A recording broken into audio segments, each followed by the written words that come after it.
நம்ம ஒருத்தவங்க வீட்டுக்கு போறோம்னா சலாம் சொல்லி வெயிட் பண்ணணும், சலாம் சொல்லி காலிங் பெல் அடிச்சு வெயிட் பண்ணணும். நம்ம என்ன செஞ்சிடறோம்னா இந்த ஸ்கிரீன் இருக்குல்ல, ஸ்கிரீனை விலைக்கு பார்ப்பாங்க, கூடுமா? ஸ்கிரீன் என்ன செய்யக்கூடாமா? விளக்க கூடாது. சரி, அல்லது ஜன்னல் இருக்குல்ல, இந்த ஜன்னல் ஓபன் பண்ணி பார்ப்பாங்க, இது கூடுமா? கூடாது. இதை விட மோசமா பண்ணுவாங்க, இந்த இருக்குல்ல லாக் எடுக்கிறோம்ல, இந்த சாவி போடுறது, இந்த ஓட்ட வழியா குனிஞ்சு பாக்குறது உள்ள ஆள் இருக்காங்களான்னு சொல்லி. இந்த இருக்குல்ல, இந்த ஓட்ட வழியா பார்ப்பாங்க. நபி ஸல்லல்லாஹு அலைஹி வஸல்லம் ஒரு சமயத்துல வீட்டுல இருக்கும்போது அவங்க ரூம்ல என்ன செஞ்சுக்கிட்டு இருந்திருக்காங்கம்மா? தலை சீவிக்கிட்டு இருந்தாங்க. இப்ப ஒரு சஹாபி வந்து நபியை பாக்குறக்காண்டி வர்றாங்க. ஆனா என்ன செஞ்சுட்டாங்கன்னா எட்டி பார்த்துட்டாங்க. என்ன செஞ்சுட்டாங்க?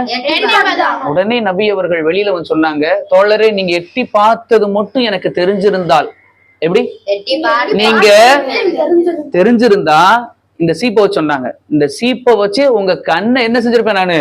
குத்தி இருப்பேன். சீப்புன்னா இப்ப உள்ள சீப்பு மாதிரிலாம் இல்ல, அது ரொம்ப இரும்பலையோ அல்லது கட்டையிலயோ செஞ்சிருப்பாங்க. அந்த சீப்பை வச்சு நபி என்ன சொன்னாங்க?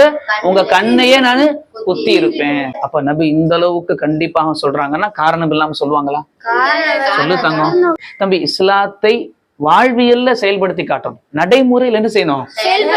உண்மைதானேமா? இப்ப நம்ம ஃப்ரெண்டு முஸ்லீம் ஃப்ரெண்டுன்னு இல்ல, நிறைய ஹிந்துஸ் ஃப்ரெண்ட் இருப்பாங்களா இல்லையா? அவங்க வீட்டுக்கு நம்ம போற பழக்கம் இருக்குமா இல்லையா?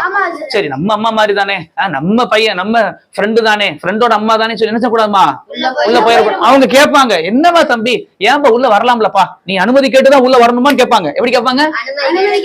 உள்ள வர. அப்பா நீ சொன்ன ஆமாம்மா, இஸ்லாமிய மார்க்கத்துல அப்படி சொல்லப்பட்டிருக்கு, குரான்ல சொல்லப்பட்டிருக்கு, ஹதீஸ்ல நபி அவர்கள் அப்படி சொல்லியிருக்கிறாங்கன்னு சொல்லணும். இஸ்லாமிய மார்க்கத்தை பிரசங்கத்தின் வழியாக மட்டும் எடுத்து சொன்னா பத்தாது, சும்மா இஸ்லாம் அப்படி இப்படின்னு சொல்லி சொல் வழியில கொண்டு போய் சேர்த்தா பத்தாது, செயல் வழியில காட்டணும்.